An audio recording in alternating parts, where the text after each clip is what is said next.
Saudi আরবে ভয়াবহ সড়ক দুর্ঘটনায় নিহত রামু উপজেলার দক্ষিণ মিঠাছড়ি ইউনিয়নের বাসিন্দা সাইফুল এবং আজাদের দাফন সম্পন্ন হয়েছে।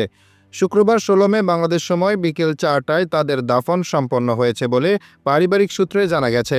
তাদের মৃত্যুকে ঘিরে দক্ষিণ মিঠাছড়ি ফকিরামুড়া ও পার্শ্ববর্তী শিকদার পাড়ায় দুই পরিবারসহ এলাকায় শোকের ছায়া নেমে এসেছে। উল্লেখ্য যে গত সোমবার ১২ মে জেদ্দা থেকে মক্কা যাওয়ার পথে সড়ক দুর্ঘটনায় উপজেলার দক্ষিণ মিঠাছড়ি ইউনিয়নের ফকিরামুড়া এলাকার সাইফুল ইসলাম ও একই ইউনিয়নের শিকদার পাড়ার নুরুল আজাদ ঘটনাস্থলে প্রাণ হারান।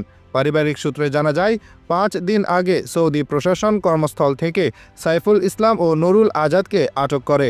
আটকের পর তাদেরকে ছেড়ে দিলে পুনরায় কর্মস্থলে ফেরার পথে এই দুর্ঘটনায় তারা দুজন ঘটনাস্থলেই মৃত্যুবরণ করেন।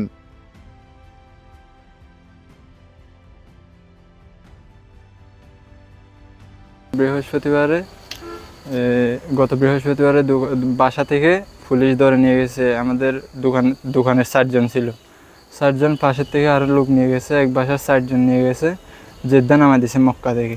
জেদ্দা যাওয়ার পর ওইখান থেকে ওরা দোকানে যাওয়ার জন্য কেউ নাই, ওই জন্য ওইখান থেকে জেদ্দা থেকে মক্কায় ব্যাক করতেছে। ওইখানে আসার পথে গাড়ি অ্যাক্সিডেন্টে মারা গেছে। আমরা জানতাম ওদের পুলিশ ধরে নিয়ে গেছে। আমরা গত বৃহস্পতিবার ধরে নিয়ে গেছে। আমরা খবর পাইছি হচ্ছে সোমবারে।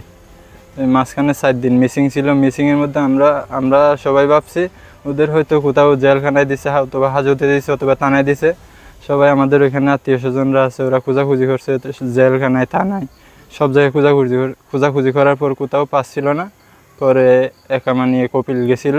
কপিল যাওয়ার পরে বলছে উনি মারা গেছে গত বৃহস্পতিবারে গাড়ি অ্যাক্সিডেন্টে। বৃহস্পতিবারে গ্রেপ্তার হয়েছে, বৃহস্পতিবার, সোমবার, শুক্র, শনি, রবি, সোম ৪ দিন। সোমবার এই খবর পাইছি। সাইফুল ইসলাম সৌদি আরবে মক্কায় দোকান করতো।